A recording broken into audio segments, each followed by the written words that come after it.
और चलिए बढ़ते आगे। एक बड़ी खबर आपको बता दें, राम मंदिर के मुख्य पुजारी का बयान सामने आया है। ज्ञानवापी पर आचार्य सत्येंद्र दास का बयान। ये सिद्ध हो गया कि ज्ञानवापी से पहले वहां पर मंदिर था। हिंदुओं को ज्ञानवापी अब सौंप देना चाहिए। ज्ञानवापी हिंदुओं को देने से भाईचारा बना रहेगा। तो राम मंदिर के मुख्य पुजारी सत्येंद्र दास की तरफ से यह बयान सामने आया। उन्होंने कहा कि यह सिद्ध हो गया है कि जहां पर इस वक्त ज्ञानवापी मस्जिद मौजूद है, वहां पर पहले के प्राचीन मंदिर था और भाईचारे को बनाए रखने के लिए ये जगह, ये परिसर हिंदुओं को सौंप देना चाहिए। किसी प्रकार से जबरदस्ती यदि मस्जिद बनी है तो मस्जिद में नमाज नहीं अदा किया जा सकता है। जब प्रत्यक्ष हो गया है कि नहीं यह मंदिर तोड़ के मस्जिद बनी है, तो ऐसे ज्ञानवापी मस्जिद को या उसके पूरे अधिकार को हिंदुओं को सहर्ष मुसलमानों की चाहिए उनको समर्पित कर दें और इस प्रकार से भाईचारे की बात बनी रहेगी। ज्ञानवापी का विवाद अब तूल पकड़ रहा है, जहां पर अखिल भारतीय संत समिति के महामंत्री स्वामी जितेंद्रानंद सरस्वती ने बड़ा ऐलान किया। उन्होंने मांग करते हुए कहा कि जब तक हिंदुओं को ज्ञानवापी नहीं सौंपी जाएगी वो अन्न नहीं खाएंगे। और ज्ञानवापी का विवाद थमा भी नहीं है कि अब कृष्ण जन्मभूमि का मामला भी सुर्खियों में आने लगा है। देखिए रिपोर्ट।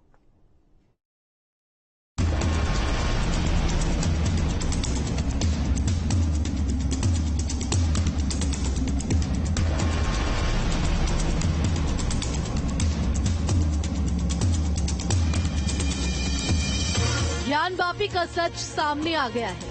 92 दिनों तक ज्ञानवापी मस्जिद में चले एएसआई सर्वे की रिपोर्ट चीख चीख कर गवाही दे रही है कि मस्जिद की दीवारें मंदिर के मलबों पर टिकी हैं। रिपोर्ट में दावा किया गया है कि मस्जिद के अंदर हिंदू देवी देवताओं की मूर्ति, स्वास्तिक, नाग देवता, कमल पुष्प, घंटी के निशान और मंदिर के टूटे हुए खम्भों के अवशेष मिले हैं। यही नहीं, एएसआई ने अपने सर्वे रिपोर्ट में ये तक बताया है कि मंदिर को गिराने का आदेश कब जारी किया गया, आदेश किसने जारी किया, आदेश जारी करने के बाद किस तारीख को मंदिर को गिराया गया।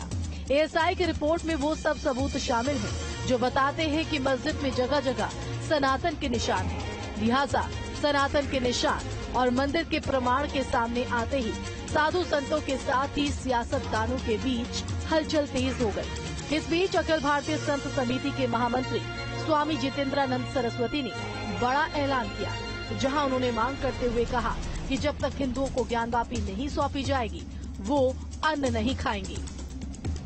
कि मैं जब तक काशी ज्ञानवापी मुक्त नहीं हो जाती और यह विराट मंदिर का स्वरूप नहीं ले लेता, तब तक मैं अन्न ग्रहण नहीं करूंगा।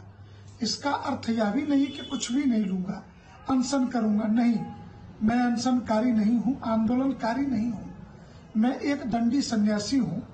इसलिए मेरा जो व्रत है वो गो दुग्ध और कुछ फल के द्वारा शरीर धर्म का पालन हो जाएगा। एएसआई ने अपनी 839 पेज की सर्वे रिपोर्ट में इस बात का जिक्र किया है कि मुगल बादशाह औरंगजेब के कहने पर 17वीं शताब्दी में मंदिर को ढहाया गया था। रिपोर्ट में मंदिर होने के 32 सबूत मिले हैं। दीवारों पर कन्नड़, तेलुगु, देवनागरी और ग्रंथा भाषाओं में लेखनी मिली है। भगवान शिव के 3 नाम भी मिले हैं, वो हैं जनार्दन, रुद्र और ओमेश्वर। लेकिन ये तो बात हुई सर्वे रिपोर्ट के दावों की।